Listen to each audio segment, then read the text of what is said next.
ты упомянула несколько раз Applicant Tracking System, ATS, и ты его упомянула как то, что вы вносите туда вакансию изначально, то, что вы регистрируете там кандидатов, то, что вы назначаете им интервью через ATS. Я вот здесь в прессе ATS, когда вижу, в основном это в контексте того, что алгоритмы подбирают людей, что алгоритмы... Такое пишут, да.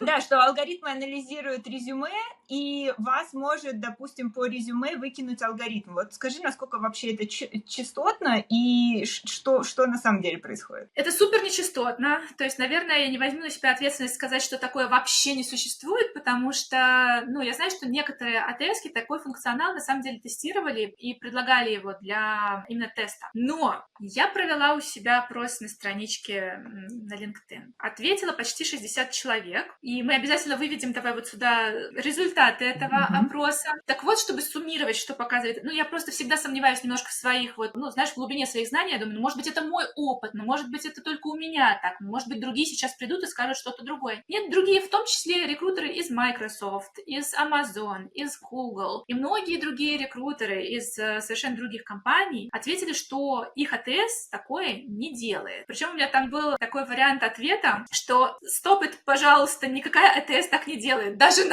этот вариант ответа выбирался рекрутерами. То есть они прям готовы сказать, что вообще никакая АТС так не делает. 8 человек в этом опросе ответили, что моя АТС так делает. Я зашла посмотреть, то есть специалисты. Оказалось, что это инженер по мехатронике, старший фронт-энд разработчик. Еще там несколько человек, которые вообще никак не связаны с рекрутингом, и один рекрутер. Я написала им всем, чтобы уточнить. Я говорю, а можно с вами пообщаться по поводу вашего ответа на мой опросник? Мне очень интересно, потому что если у вас есть опыт работы с АТС-системой, которая прям по ключевым словам там кого-то отбирает, сама вышвыривает кандидатов, поговорите со мной, мне очень интересно, и я бы хотела побольше об этом узнать. В общем, все те ребята, которые ответили, да, моя так делает, они сказали, ой, извините, мы не поняли, мы думали, что это вопрос кандидатам, а не рекрутерам, хотя у меня в посте написано, что это для рекрутеров. Неважно, люди проявили инициативу. И тут единственный рекрутер, который, выглядит как рекрутер по профилю, она мне просто не ответила. То есть поговорить с кем-то, кто мог бы подтвердить это, не удалось. Откуда пошла эта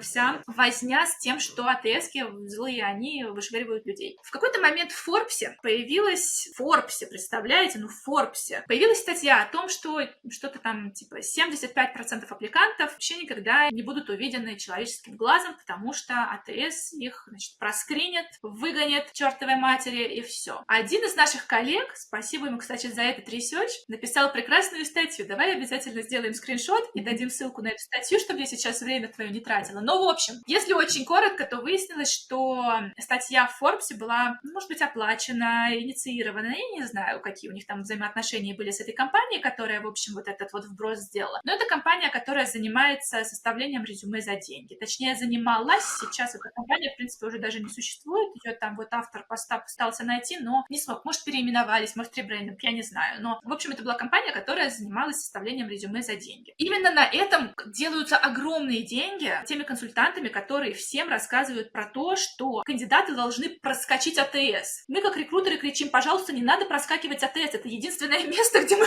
можем найти ваше резюме. Не надо никуда проскакивать. Серьезно. Это просто система, которая помогает нам взаимодействовать с кандидатами и воссоединять их с бизнесом. То есть это абсолютно административного характера система. Что АТС может сделать? Из такого, что может быть интересненько. Если, к примеру, у меня есть требования, что не у меня, а у компании, да, есть требования, что мы не можем взять человека, которому нужна релокация из какой-то страны. И мы хотим эти вопросы прям где ты заполняешь свой application, да, прежде чем ты нажмешь отправить резюме, там, имя, или там есть какие-то дополнительные вопросы еще обычно. В качестве отсевочных вопросов рекрутер может добавить, есть ли у вас разрешение на работу в стране, в которой вы подаетесь на вакансию, там, не знаю, какие ваши зарплатные ожидания, да, то есть такие вещи. Да, это ты как рекрутер можешь в АТС автоматизировать для того, чтобы не собирать аппликейшены тех людей, которые заведомо не будут наняты просто потому, что компания не предоставляет релокацию, например. И ты знаешь, что даже если кандидат супер, просто топовый, вообще идеальный, компания не сможет его перевести. То есть такие вещи ты можешь установить. Да, это ты можешь делать. Что еще можно сделать? Некоторые АТСки дают тебе возможность ранжирования кандидатов по ключевым словам. То есть, да, они могут там увидеть слово Java в резюме или там Python. И некоторые даже знают, что это объектно-ориентированные языки. Поэтому, если у вас нет ни Java, ни Python, но написано, что там человек человек работал с объектно-ориентированными, системка все поймет, она, значит, вычислит. Но что они делают? Они формируют список в нашей Applicant Tracking System таким образом, чтобы вот те резюмешки, которые больше, как системе кажется, подходят, чтобы они были наверху, чтобы рекрутер сначала их просмотрел, а потом все остальное. Но система сама их не выкидывает. То есть, когда вы получаете автоматическое уведомление из системы, это потому что рекрутер посмотрел, нажал на «отказать», выбрал. Чаще всего у нас есть там, допустим, 50 разных причин, почему мы отказываем. Это мы готовим эти сообщения, согласовываем их с legal, потом заливаем их в систему. И вот каждый раз, когда, допустим, так, вот этому мы откажем, потому что у него скиллов не хватает, навыков не хватает, так, это вот я вот этот выберу ответ, а вот этот, нуждается в релокации, к сожалению, мы не релоцируем, тогда я вот этот вот ответ отправлю. То есть это ты отправляешь, ты просто выбираешь, что у тебя там подготовлено, и имя, какие-то еще детали система подтянет, потому что она умная. И, кстати говоря, это именно то, что мы называем парсинг, когда мы заливаем, там, я как кандидат нажала кнопочку, мое резюме пришло в АТС, система действительно парсит мое имя, фамилию, то есть она создает такую страничку, как бы профиль кандидата, в котором написана вся основная информация, включая контактную информацию, и мое резюме будет где-то сбоку. Некоторые АТСки хорошо парсят, некоторые ужасно парсят. Даже если ты нормальное резюме отправил, все равно оно как-то криво, косо спарсит информацию, рекрутеру придется тыкать все-таки на резюме, чтобы прочитать, что там сделано. Но это единственное, почему они парсят, для того, чтобы у меня был профиль кандидата, и я могла быстро просмотреть какие-то вещи. Да? Допустим, если я хочу, чтобы у меня на предпросмотре были вот эти вот отсевочные вопросы, и система автоматически сама не отсеивает, ну вот я увижу и там смогу быстренько отказать или передвинуть кандидата на следующую стадию интервью. Ну, то есть, в общем, вот эти вот всякие детали, они, как правило, никем не объясняются, и кандидату кажется, что его отсеивает какая-то система, и рекрутер его никогда не увидит. А на самом деле в 90% случаев резюме просматривает именно настоящий человек. Именно поэтому в таких компаниях, как Amazon, как Google, есть сорсеры, которые вот целый день только ищут кандидата, просматривают резюме. Спасибо большое, что поделилась. Мне кажется, действительно не очень много людей понимает, что это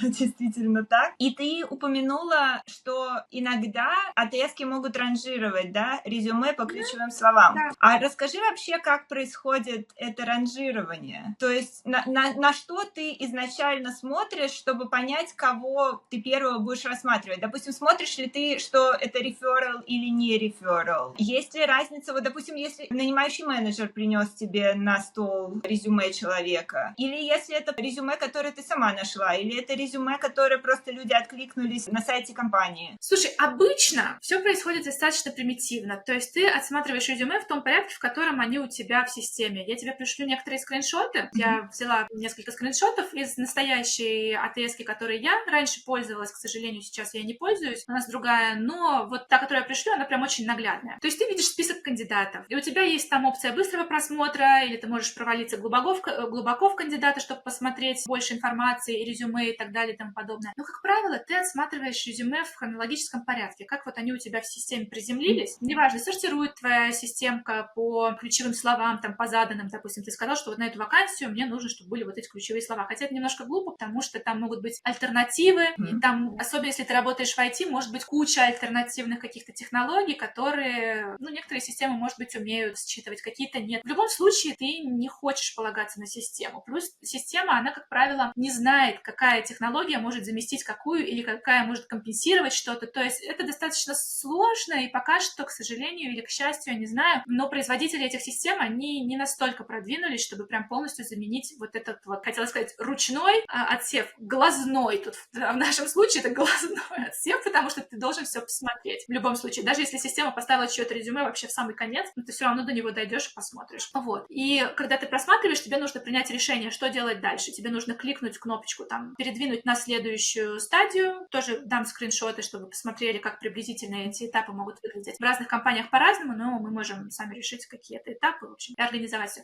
Ну, в общем, либо я передвигаю на следующий этап, либо мне нужно отказать человеку, нажать «отказать», там, «reject» или «disposition». В разных АТСках это выглядит по-разному и называется по-разному. Но суть остается такой. И дальше она тебя автоматически перекидывает на следующий профиль, на следующий, и так вот ты идешь. Если ты какой-то, допустим, просмотрел какой-то профиль, но ничего не сделал, перескочил так на другой профиль, то в какой-то момент умные АТСки, они тебе пришлют сообщение, скажут: Валерия, у вас там профиль висит вот больше 5 дней, надо бы что-то с ним сделать. Некоторые АТС так делают, некоторые не настроены на это, но это очень удобно, потому что действительно ты на своем дэшборде, когда видишь много всего, ты можешь там кого-то забыть, быть. А так она тебе там красненьким пометит, что вот этот человек вообще-то ждет уже 5 дней твоего ответа. Давай-ка ты что-нибудь придумай. Вот. Поэтому они достаточно умные вот в этом смысле, некоторые АТС. Что касается рефералов, я прям знаю, что сейчас меня так многие люди будут ненавидеть, но я должна это сказать. Рефералы не являются какими-то особенными людьми в рекрутинговом процессе. То есть, да, мы пытаемся просмотреть все рефералы быстро, потому что мы понимаем, что кто-то, допустим, порекомендовал своего бывшего коллегу или, не знаю, родственника. И человек, ожидает, что ты как-то с ним свяжешься, дашь какую-то обратную связь, да, поэтому мы стараемся с этим делом не тянуть. Но это совершенно не означает, что реферал проскочит какие-то этапы. То есть говорить о том, что рефералов берут с большей охотой, да, с одной стороны, вот в Амазоне, например, мы всегда имели такую присказку: хорошие люди знают других хороших людей. Но это правда. Я, допустим, с тобой работаю, я знаю, что ты профессионал своего дела. Если ты мне принесла на, там, допустим, позицию в твоем отделе или в другом отделе, неважно, какое-то резюме, у меня есть подозрение, что, наверное, ты как профессионал,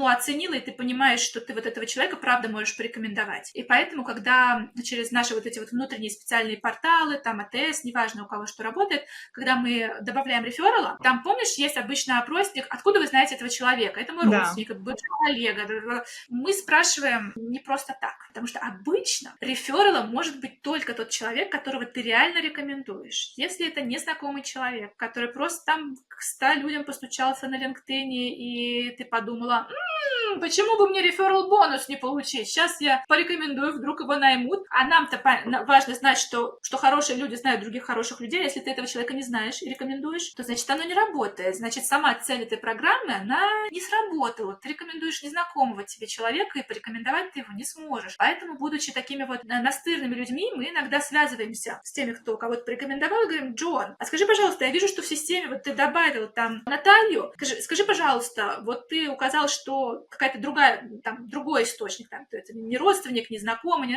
скажи, пожалуйста, как ты узнал этого человека? Потому что от этого в том числе во многих компаниях будет зависеть, получишь ли ты свой реферал-бонус. Потому что если ты просто рефернул кого-то ты не можешь рекомендовать и не знаешь, то, какой смысл? Этот человек и так мог добавить в свое резюме, и оно бы точно так же было отражено в моей АТС. Просто там бы не стояла плашки реферал, и твоего имени возле этого человека не было бы. То есть, вот, собственно говоря, и все. А так рефералы проходят через все те же самые процессы, особенно в больших компаниях с хорошей, понятной структурой. Понятно, если мы говорим про какую-то совсем маленькую, там, частную компанию, там, семейный бизнес, там может быть что-то по-другому как-то работает. Но если мы говорим про корпоративные вот эти вот все стандарты, то обычно рефералы проходят через все те же самые ассессменты, что и другие кандидаты, потому что мы пытаемся этим сделать? Мы пытаемся сделать так, чтобы привлечение сотрудников было справедливым, и чтобы у нас не было каких-то преференций там, вот, к одним людям, в то время как мы дискриминируем других людей. Мы пытаемся в любом случае выбрать и сделать оффер тому, кто действительно будет счастлив на той вакансии, на которую мы берем человека, и который сможет внести тот вклад, который компании нужен. Да, кстати, спасибо большое, что ты об этом сказала, потому что, вот, допустим, я рекомендую людей, которых я там не 100% хорошо знаю, с которыми я там, допустим, не работала там очень долгое время, но каждый раз, когда я кого-то рекомендую, я как минимум разговариваю с этим человеком и как минимум смотрю его резюме, и если мне кажется, что резюме не подходит на вакансию, то я рассказываю людям, там, даю какие-то количество комментариев по их резюме, как мне кажется, что нужно сделать, чтобы их резюме подошло, или какие скиллы им нужно добрать. И да, я вот недавно тоже общалась с девушкой из Microsoft, с Машей, я оставлю ссылку на интервью. Она тоже говорила, что иногда люди начинают обижаться, когда они тебе присылают свое резюме, и вместо того, чтобы просто их рефернуть, ты начинаешь им рассказывать о том, почему ты думаешь, что такое резюме не пройдет. Люди начинают рассказывать, потому что иначе в этом реферале просто смысла не будет. Конечно, да, я тоже стараюсь знакомиться с людьми, но плюс у меня это сложная ситуация, потому что я рекрутер, я, лицо заинтересованное, и иногда люди пишут там: можете ли вы меня рефернуть? Я говорю: я, к сожалению, не могу, потому что в некоторых компаниях, в том числе ты как рекрутер или сотрудник HR, ты можешь делать рефералы, но ты реферал-бонус не получишь, потому что это твоя прямая вообще обязанность людей приглашать, выполнять свои обязанности и так далее. И некоторые люди пишут: сколько вы хотите за свои услуги? Я говорю: я не могу нисколько хотите, я не могу вас порекомендовать, потому что я вас просто не знаю. Если бы мы были знакомы, то это это было бы там одним...